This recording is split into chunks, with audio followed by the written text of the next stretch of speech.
క్రీస్తునాథుని యందు ప్రియ సహోదరి సహోదరులారా, నేటి సువార్త పట్టణంలో పునీత పేతురు గారు యోహాను గురించి యేసు ప్రభును ఇలా అడుగుతున్నారు.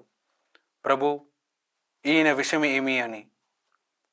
అప్పుడు యేసు ప్రభు పేతురుతో, నీకేమి, నీవు నన్ను వెంబడింపుము అని చెప్పి ఉన్నారు.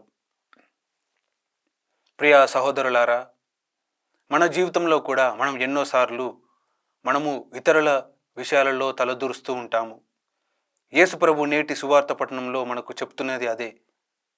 నీవు నీ విషయంలో పట్టించుకొనుము, ఇతరుల విషయంలో కాదు. మన జీవితంలో మనం చాలాసార్లు అతనికి ఎందుకు అలా జరిగింది, నాకెందుకు ఇలా జరిగింది అని ఇతరులను చూస్తూ పోల్చుకుంటూ ఉంటాము. యేసు ప్రభు మనందరికీ ఎవరి వారి ప్రత్యేకతను ఇచ్చి ఉన్నాడు. మనము చాలాసార్లు ఆ యొక్క ప్రత్యేకను గుర్తించలేకపోతూ ఉంటాము. యేసు ప్రభు మనకి ఎన్నో విషయాలు తెలియజేస్తూ ఉంటారు, కానీ మనం వాటిని గుర్తించుకోలేకపోతూ ఉంటాము. మనం ఇతరులను చూసి పోల్చుకోవడం కాదు, యేసు ప్రభు యొక్క బాటలో యేసు ప్రభు మనకు చెప్పిన మాటలను విశ్వసించాలి. ప్రియ సహోదరులారా, మనకు యేసు ప్రభు తెలిపినట్లుగా ప్రతి ఒక్కరికి ఒక ప్రత్యేకత ఇచ్చి ఉన్నాడు.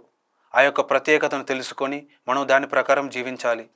మనం చేసే చిన్న మంచి పని అయినా కానీ దేవుడు మనని ఆ యొక్క పని ద్వారా ఎంతో దండిగా దీవిస్తూ ఉంటాడు. కావున ఈరోజు మనల్ని మనం ప్రశ్నించుకుందాం. నేను ఎల్లప్పుడూ ఇతరులను చూసి పోల్చుకుంటూ ఉన్నానా? వారి జీవితం నాకన్నా బాగుంది అని వారితో సరిసమానంగా నేను ఉన్నానా లేనా అని పోల్చుకుంటూ ఉన్నానా అని అలాంటి మాటలు మనం మాట్లాడినట్టయితే మనం వాటిని ఆత్మపరిశీలన చేసుకోవాలి. ఎందుకంటే యేసు ప్రభు మనం ఎల్లప్పుడూ ఆయనను అనుసరించాలని కోరుకుంటూ ఉంటాడు. ఆయన యొక్క బాటలో నడవాలని కోరుకుంటూ ఉంటాడు. యేసు ప్రభు మనకి ఒక గొప్ప పిలుపునిచ్చి ఉన్నారు, నీవు నన్ను వెంబడింపుము అని.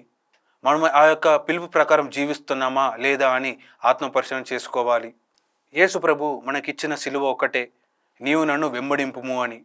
మనం ఆ యొక్క సిలువను ఎత్తుకొని యేసు ప్రభును వెంబడిస్తూ యేసు ప్రభు యొక్క బాటలు నడుస్తూ యేసు ప్రభు మనకిచ్చిన అనుగ్రహాలను మన మీద ఎల్లప్పుడూ కురిపించమని ప్రార్థించుకుందాం. కావున ప్రియ సహోదరి సహోదరులారా, యేసు ప్రభు మనల్ని ఎల్లప్పుడూ దీవించి కాచి కాపాడులాగున మనం ఎల్లప్పుడూ ప్రార్థించుకోవాలి. ఆమెన్.